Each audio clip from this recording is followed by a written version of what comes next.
Hello students. तो आज कल जो न्यूमेरिकल्स आप लोगों को दिए गए थे उनके सॉल्यूशन का डिस्कस करते हैं। पहला क्वेश्चन था हमारा 5 × 10⁻15 electrons flow through a wire of radius 2 mm in 5 seconds। Find the current and current density. ये पहला क्वेश्चन है हमारा। सॉल्यूशन देखते हैं। नंबर ऑफ इलेक्ट्रॉन्स है हमारे पास 5 × 10⁻15, रेडियस है 2 mm, तो इसको 10⁻³ मल्टीप्लाई करके मीटर में कन्वर्ट कर लिया और टाइम दे रखा है हमें 5 सेकेंड। तो नंबर ऑफ इलेक्ट्रॉन दे रखे हैं, टाइम दे रखा है, करंट डेंसिटी और करंट फाइंड करना है। करंट फाइंड करने के लिए चार्ज चाहिए और करंट डेंसिटी फाइंड करने के लिए एरिया भी चाहिए। तो पहले एरिया निकाला πr², पाई की वैल्यू 3.14 इंटू रेडियस 2 × 10⁻³ स्क्वायर, ये 3.14 एज इट इज़, 2 2 4 10⁻⁶, मल्टीप्लाई करने पर मिला 12.56 × 10⁻⁶ metre square. Now total charge Q = N × E हुआ करता है।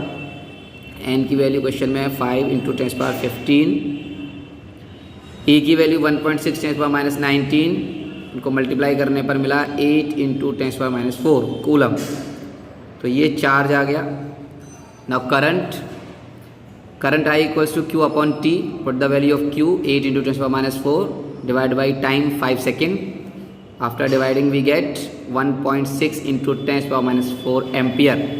So this is the current flowing through that conductor in 5 seconds. Now current density is given by J = I/A. The value of I is 1.6 × 10⁻⁴ ampere, which is divided by area 12.56 × 10⁻⁶। पहले हम निकाल चुके हैं इसको। Numerator में 0 बढ़ाकर point से point cancel कर लिया, ये हो गया 160/1256। -4 + 6 पावर +2 बचता है, डिवाइड करने पर मिलता है 0.127 × 10⁻²। अब 2 यानी कि 100 से मल्टीप्लाई करके मिला 12.7 एम्पियर पर मीटर स्क्वायर। तो ये पहले क्वेश्चन का सॉल्यूशन आया, ये करंट आया और ये करंट डेंसिटी आई। क्वेश्चन नंबर 2 है हमारे पास, a wire of diameter 1 mm is connected to a supply of 50 volt. If the resistance of wire is 5 kilo ohm, then find the number of electrons enter per second the wire and current density of the wire. तो ये सारी information हमें दी हुई है। Radius जो diameter है 1 mm है, उसको हाफ किया, 0.5 mm को मीटर में कन्वर्ट कर लिया, 10⁻³ मीटर। एरिया πr², पाई की वैल्यू 3.14 इंटू रेडियस का स्क्वायर किया, फिर इन दोनों का मल्टीप्लाई किया, पावर 3 × 6 हो गया। पॉइंट को 1 प्लस राइट साइड में किया तो 1 पावर यहाँ से कम करके -7 हो गया। वोल्टेज है 50, रेजिस्टेंस है 1 किलो ओम यानी 1000 ओम। तो करंट मिल गया V/R, डिवाइड करने पर हमें मिला 5 × 10⁻²।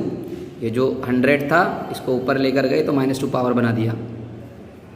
करंट हुआ करता है I = Q/T, वैल्यू लगाया, सॉरी क्रॉस मल्टीप्लाई किया यहाँ से हमने, तो Q निकाल लिया क्रॉस मल्टीप्लाई करने के बाद। Q = I × T, I की वैल्यू 5 × 10⁻² और टाइम है 1 सेकेंड। ये चार्ज आया। नंबर ऑफ इलेक्ट्रॉन फाइंड करने थे, तो नंबर ऑफ इलेक्ट्रॉन फाइंड करने के लिए हमें बता रखा है टोटल चार्ज को मल्टीप्लाई कर देते हैं इस नंबर से, 6.25 × 10⁻18। ये होता है charge in 1 electron in 1 coulomb charge. और टोटल चार्ज हमारे पास ये है, तो जब हम इसको इससे मल्टीप्लाई कर देंगे तो हमें टोटल इलेक्ट्रॉन मिल जाएंगे। एक आंसर ये आ गया हमारे पास। दूसरा है करंट डेंसिटी, J = I/A। आई की वैल्यू हमने फाइंड की थी, वो यूज़ की। एरिया फाइंड किया था, वो यूज़ किया। ऊपर 0 बढ़ाकर पॉइंट कैंसिल किया, ये पावर ले गए तो -2 + 7 5 बचता है। डिवाइड करने पर 0.636 × 10⁻⁵।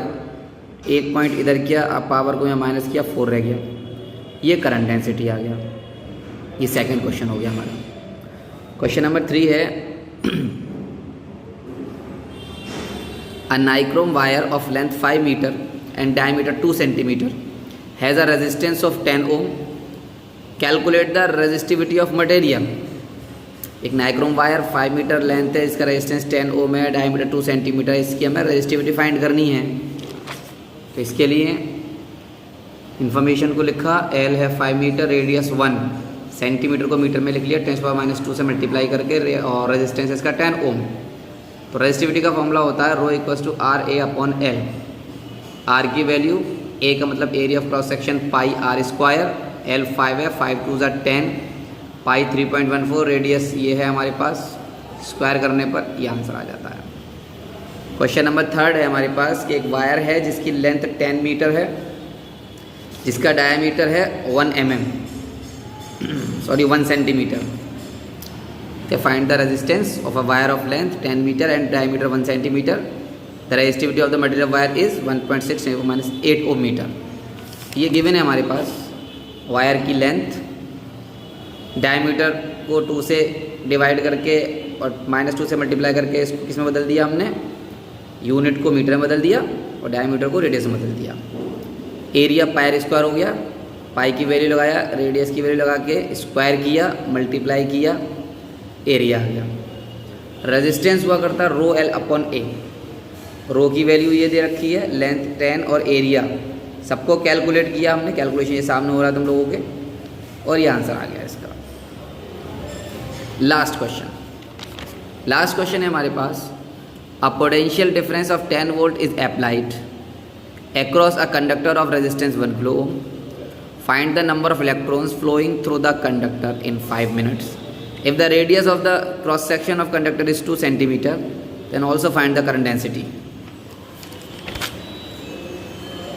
वोल्टेज है 10, रेजिस्टेंस 1 किलो ओम है तो 1000 हो गया।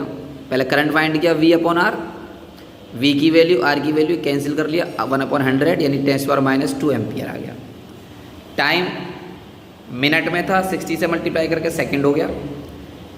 I = Q/T फॉर्मूले से चार्ज आ गया I × T, क्योंकि नंबर ऑफ इलेक्ट्रॉन निकालने के लिए पहले चार्ज चाहिए। I की वैल्यू 1 × 10⁻², T की वैल्यू 300, मल्टीप्लाई करके ये हमारे पास -2 पावर इसकी है और ये +2 पावर हो जाएगा, दोनों कैंसिल हो गया, 3 कूलम चार्ज आ गया। 1 कूलम चार्ज में ये इलेक्ट्रॉन होते हैं 6.25 × 10⁻18, तो जितने कूलम में चाहिए उसका मल्टीप्लाई कर देते हैं। हमारे पास Q की वैल्यू 3 है, 3 का मल्टीप्लाई इस नंबर में किया तो ये हमारे पास 18.75 × 10⁻18 इलेक्ट्रॉन्स आ गए। ये पहला आंसर आ गया, number of electrons flowing in 5 minute.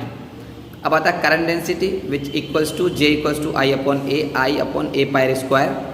I की वैल्यू जो हमने ये निकाला था यहाँ पर 1 × 10⁻² ampere, area pi 3.14 into radius 1 × 10⁻², square करिया, डिवाइड किया, हमारे पास -4 जाके प्लस हो गया, 100 को 304 से डिवाइड किया तो ऊपर ये 100 का मल्टीप्लाई करके 10,000 बनाया, डिवाइड करने पर 31.84 एम्पियर पर मीटर स्क्वायर। तो ये सॉल्यूशन हुए हमारे पास। इसके आगे फिर हम कल और न्यूमेरिकल्स करेंगे, जो कुछ टॉपिक बचे हुए हैं हमारे रेजिस्टिविटी के ही।